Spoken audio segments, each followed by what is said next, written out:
a Pearl Abyss soltou hoje o roadmap de Crimson Desert.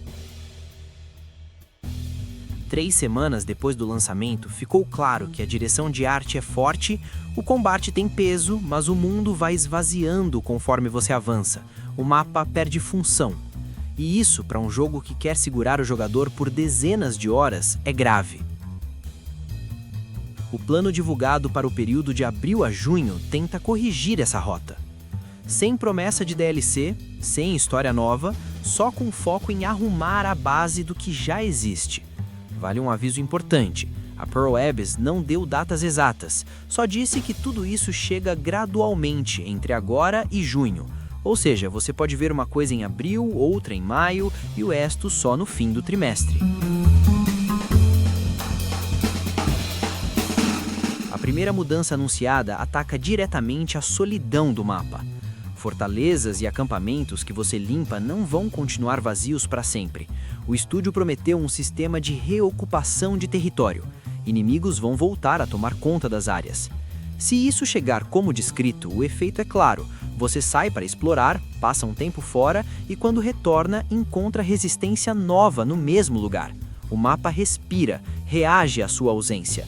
Isso devolveria atenção às zonas iniciais do jogo, e sem encher a tela de ícones ou missões repetitivas. Seria o próprio mundo criando o motivo para você continuar lutando. Outra peça prometida, os chefes vão permitir revanche livre. Você não vai mais precisar começar um novo jogo só para testar uma build diferente contra um boss específico. A ideia é que depois de derrotado, o chefe fique disponível para ser enfrentado de novo, quando você quiser. Se funcionar, é um ajuste simples que amplia o tempo de vida do jogo sem artificialidade. E para que esses combates mantenham o peso certo, a dificuldade finalmente vai ganhar opções. Fácil, normal e difícil. Isso resolve duas coisas ao mesmo tempo. A primeira, jogadores que abandonaram a campanha nas primeiras horas por causa da barreira técnica, vão poder ajustar o ritmo e continuar. A segunda, veteranos que dominaram o tempo de esquiva e sentiram que o jogo ficou permissivo demais, vão encontrar resistência de novo. O balanço de personagens também entrou na lista de promessas. Damiani e Ongika existem, mas quase ninguém usa, falta profundidade. O roadmap indica que eles vão receber novos movimentos. Se a entrega for boa, eles deixam de ser coadjuvantes esquecíveis e passam a valer como escolha real de gameplay.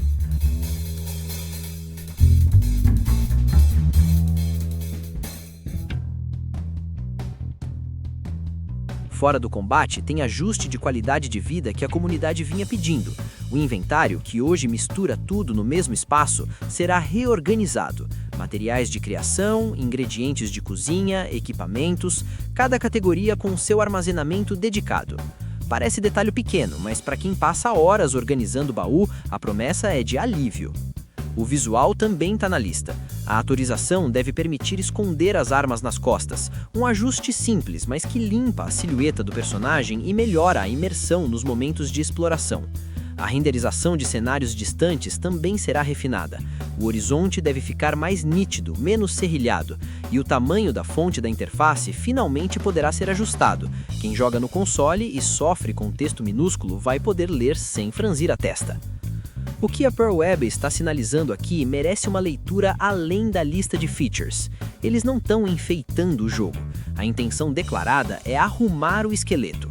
Antes de enfiar conteúdo novo, a prioridade parece ser garantir que o mundo continue funcionando depois dos créditos, que o mapa não vire um deserto, que o jogador tenha motivo para ficar. É uma decisão de longo prazo, difícil de vender com promessas, mas editorialmente honesta, se for executada.